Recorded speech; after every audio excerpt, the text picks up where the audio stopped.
SNY's Chris Carlin with Armen and Levack, 104.5 The Team. Of course, the host of SNY Sports Night and Loudmouths every evening on SNY at 5:30. And Chris, history tells us that the Giants can beat the Panthers this weekend, as 4 of the last teams that are 13-0 have lost in this week. Can the Giants beat the Panthers in your mind? No.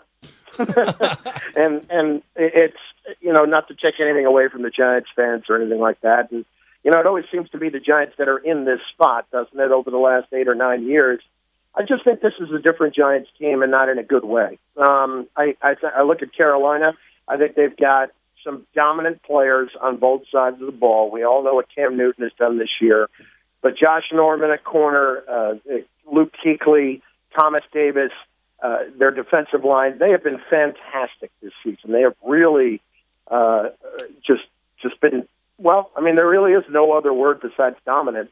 But with that in mind, I would look at it and just be as analytical as possible. The Giants the other night did not exactly distinguish themselves against a bad football team. They did the things they needed to do to win the game late. I just don't think they're good enough to do it this year. Does this end the Giants' playoff hopes if they do lose to the Panthers? Well, no. The problem is that, well, I shouldn't even say the problem, but you're in an atrocious division. And I truly continue to believe that the winner of this division is going to be 7-0. I think each of these teams is going to have an excellent chance to just win one of their next 3. And I could I could absolutely believe in a 3-way tie at the end of the regular season, and then we're talking about it coming down to tiebreakers. Our New York sports insider, SNY's Chris Carlin with Armen and Levack. What can Tom Coughlin do to save his job?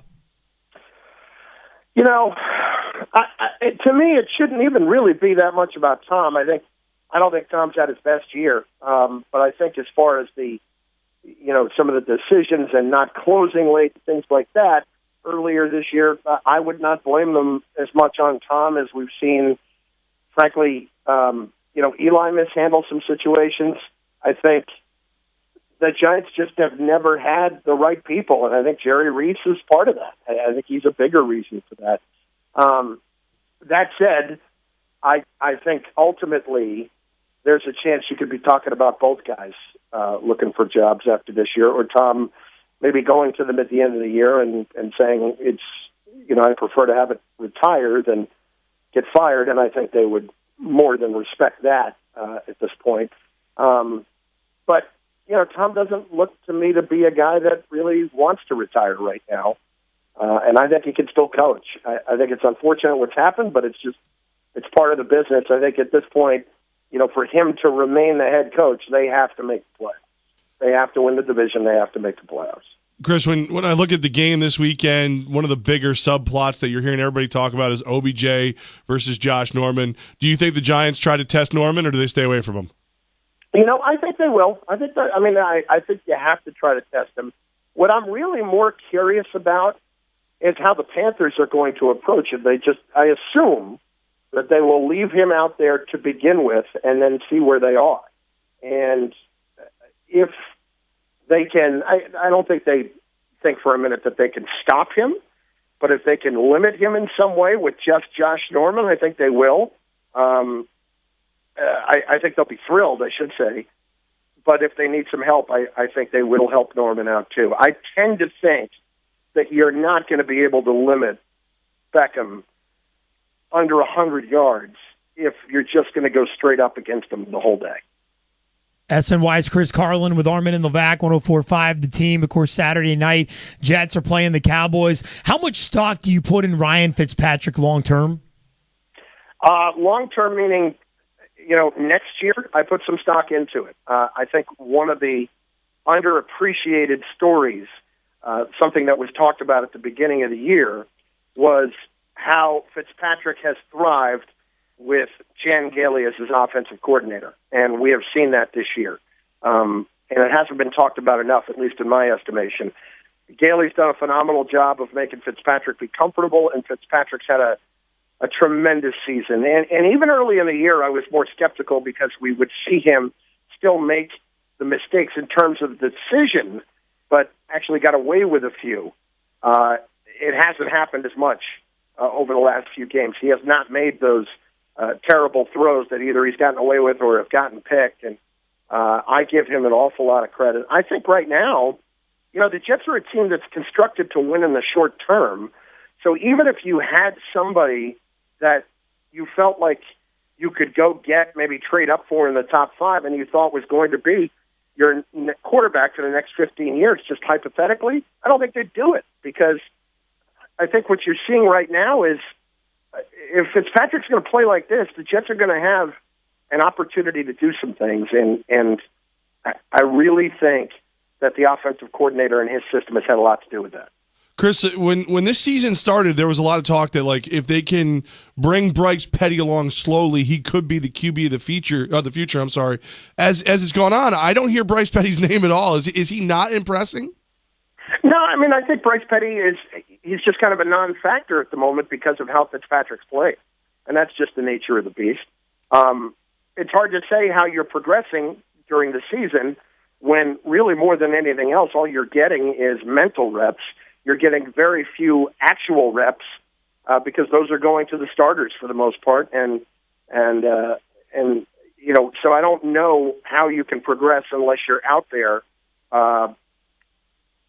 Petty could be the guy for the long term. They may feel pretty good about him. I don't know, but that's not of their paramount concern at the moment. And I think it's tough to evaluate when you have Fitzpatrick playing as he is, and you got to prepare each week. SNY's Chris Carlin with Armen and Levack, hosts of Sports Night and Loudmouths, 5:30 today on SNY. What is the most impressive aspect of Todd Bowles in his first year as a head coach? Just the tone he's setting. Just really the tone that he's setting. I really like it. And, Rex was Rex. It was always about bluster and not about performance, no matter what he said. And Todd Bowles doesn't suffer that lightly. Somebody mentioned the other day, are you impressed with how your team kind of handled a trap game? And he said, we're not good enough to have a trap game. This wasn't a trap game. And I think that, that sets that tone of, and he's, by the way, it's true. They're 8-5. They're not an amazing football team. They're pretty good. They could get on a run. I think the tone he sets more than anything else, even if the Jets don't make the playoffs this year, you have to feel really good about where you're headed. Chris Carlin of SNY with Armen and Levack. Chris, I'm sure today you'll be talking about Knicks in Philadelphia playing the 76ers. What's the most interesting Knicks storyline headline right now? Well, it's definitely Kristaps Porzingis. The guy that most people, including myself, felt like would be a mistake at the pick because he wasn't going to be able to help you for 3 or 4 years, has been just fantastic and more than they could have ever imagined this quickly. And it makes the Knicks really interesting again. And I hesitate to even say that, but when you look at the last couple of years, what's the worst thing you can be? You can be bad, but you can't be boring at bad. At least they're interesting and improving, and it has you feeling a little bit better about where they're headed. But I don't think that certainly they're not a championship contender by any stretch this year, but you have to feel pretty good about what he has been and turned out to be so far. He's going to go through his bumps in the road, but, boy, he's been super impressive in every way. Chris Carlin of SNY. Chris, Levack and I this week have been talking about how it's hard to get in the Christmas spirit without snow around here. What's the Christmas spirit like in New York City without snow this time of year? Yeah, it stinks. Yeah. You need some snow. I'm with you. We haven't had it a ton the last few years, but as much as people like the warmer weather, I don't know that they like the warmer weather here because they're just not used to it. It feels weird. I mean, just a little chillier would be nice. It is weird. Yeah. I don't need to freeze, but can we get it down into the 40s maybe?